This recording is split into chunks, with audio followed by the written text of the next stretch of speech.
Question है charge q is uniformly distributed on the ring of the radius r and mass 2m and a point charge having mass m and charge minus q placed on the axis of the ring. Calculate the time period when ring is fixed. Time period किसका calculate करना है? Charge का. When ring is fixed and ring is not fixed. दो calculate करना है. When ring is fixed and ring is not fixed.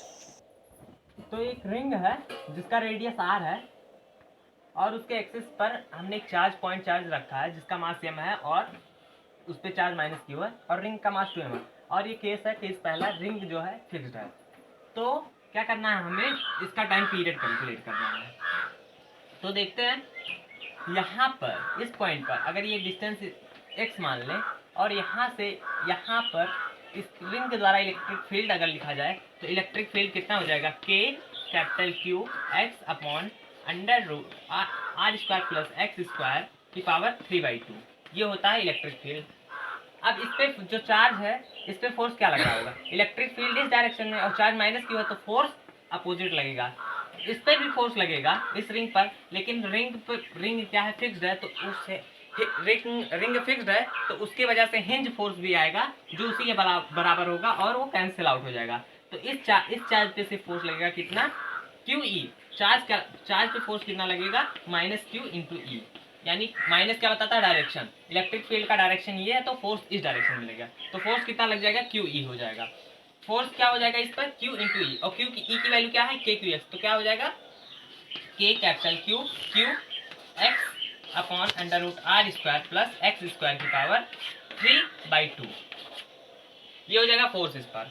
अब इसका अगर फोर्स कितना होता है? m में होता है तो ma. तो एक्सीलरेशन कितना हो जाएगा? m से इसमें डिवाइड कर देंगे. ये हो जाएगा अपना एक्सीलरेशन. अब एज्यूम कर लेते हैं, यहाँ पे एक एजम्पशन लेते हैं कि जो x है वो बहुत छोटा है किससे? r से.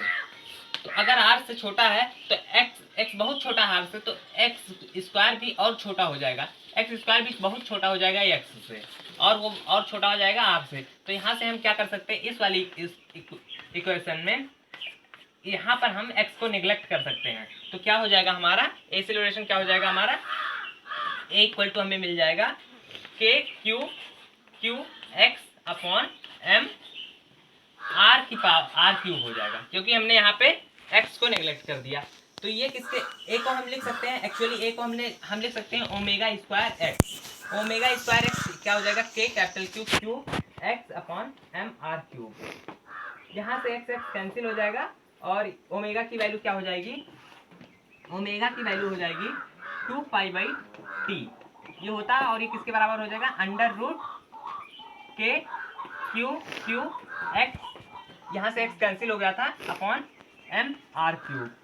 तो टाइम पीरियड कितना हो जाएगा? टाइम पीरियड हो जाएगा 2π under root m r cube के कैपिटल Q. बस इतना टाइम पीरियड हो जाएगा.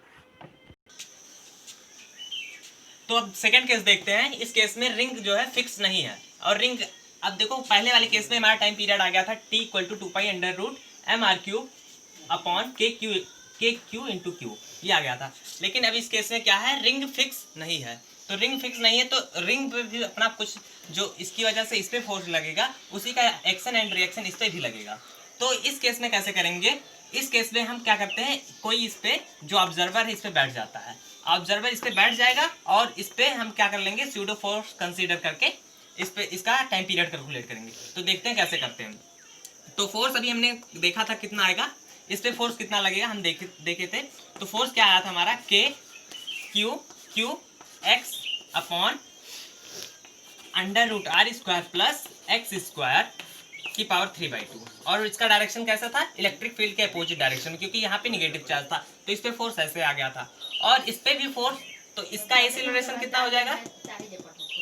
इस पे फोर्स ये आ गया और इस पे भी फोर्स, यही सेम फोर्स रहेगा. तो इस रिंग पे भी सेम फोर्स लगेगा लेकिन ये इस डायरेक्शन में लगेगा. तो रिंग का एक्सीलरेशन क्या हो जाएगा? रिंग का एक्सीलरेशन क्या हो जाएगा? F/2m हो जाएगा. F/2m इसका एक्सीलरेशन हो जाएगा रिंग का. और चार्ज में फिर फोर्स कितना आ रहा है? F आ रहा है. लेकिन अगर कोई ऑब्जर्वर इस पे बैठ के देखेगा तो इसको क्या लगेगा कि ये रिंग क्या है? रुकी हुई है और जो इस पे फोर्स लग रहा है वो उसको चार्ज पर क्यू माइनस क्यू वाले चार्ज पर उसको स्यूडो फोर्स दिखेगा और वो किसके बराबर हो जाएगा, वो हो जाएगा F/2 के।